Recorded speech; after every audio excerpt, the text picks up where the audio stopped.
시공순위 16위의 태영건설이 워크아웃을 신청했습니다. 워크아웃은 채권단 75% 이상의 동의로 일시적으로 유동성 위기를 겪는 기업에 만기 연장과 또 자금을 지급해주는 제도인데요.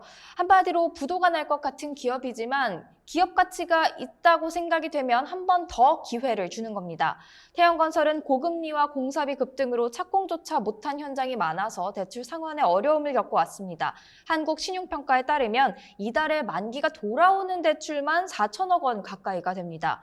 이 태영건설의 워크아웃으로 당분간 건설업계가 자금 조달에 상당한 어려움을 겪을 것으로 보이는데요. 당연히 신용도가 떨어지는 중소형 건설업체도 연달아 힘들어질 겁니다. 또 태영건설의 대출 채권을 갖고 있는 금융사에도 발등에 불이 떨어졌습니다. 수많은 은행, 보험사, 그리고 증권사가 얽혀 있는데 제2의 레고랜드 사태가 재현될 수 있다는 불안감도 있는데 후폭풍 지켜보셔야겠습니다. 이 사태를 조금 더 자세하게 설명해 주실 수 있는 전문가 최황수 교수님과 전화 연결해 보도록 하겠습니다. 일단은 태형건설이 예전부터 좀 위태위태하고 좀 어렵다라는 얘기들은 계속 이제 업계 소문으로 많이 돌았던 거고요. 네. 그래서 어떻게 보면 이제 태형건설이 워크아웃이 되느냐 안 되느냐의 어떤 것이 포커스라기보다는 그런 이제 태형건설도 일종의 꽤 대형 건설인데 이런 회사가 워크아웃을 일단 신청했다라는 것이 전반적인 어떤 PF 시장이나 건설 시장의 침체라든가 또 리스크를 대표적으로 이제 반영하는 어떤 그런 것이다라고 포커스로 말씀을 음, 하시는 게 어떨까라고 생각이 네네. 드네요. 저는 개인적으로. 네, 네.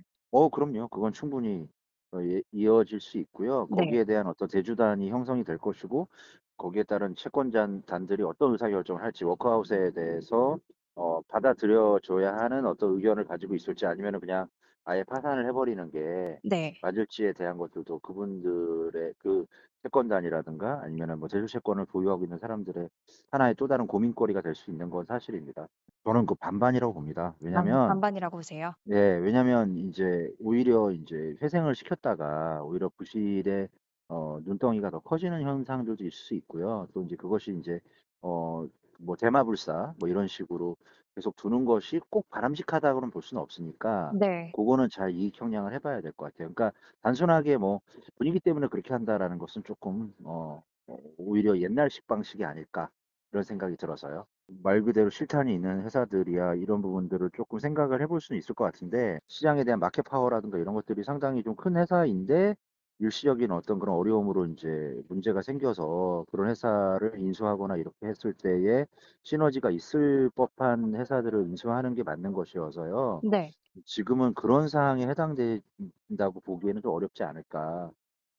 이어서 다음 소식입니다. 애플의 구사일생일까요? 애플이 특허권 침해 분쟁으로 수입이 중단됐던 애플워치를 미국에서 다시 판매할 수 있게 됐습니다. 애플이 국제무역위원회의 수입 금지 명령에 항소를 하면서 일시적으로 애플워치 시리즈 9과 울트라 2의 판로가 다시 뚫린 건데요.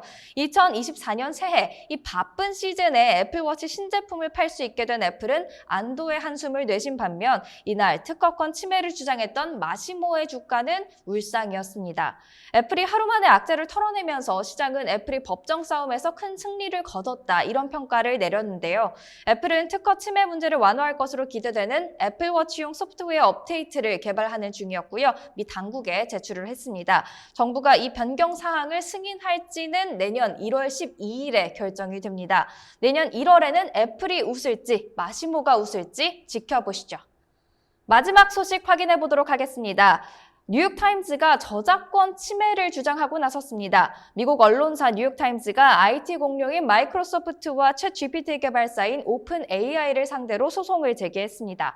그들의 AI가 허가 없이 자사의 기사와 출판물들을 활용해서 학습했다며 저작권 침해를 주장한 겁니다. 뉴욕타임즈의 콘텐츠로 학습해서 똑똑해진 AI가 그들을 상대로 경쟁을 벌이다 보니 화가 날 만도 한데요.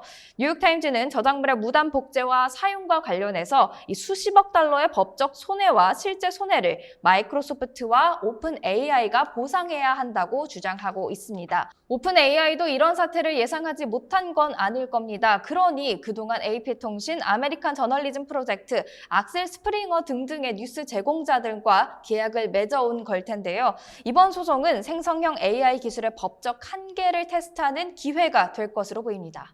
12월 28일 놓쳐선 안 될 뉴스 3가지 지금까지 시청해주셔서 감사합니다.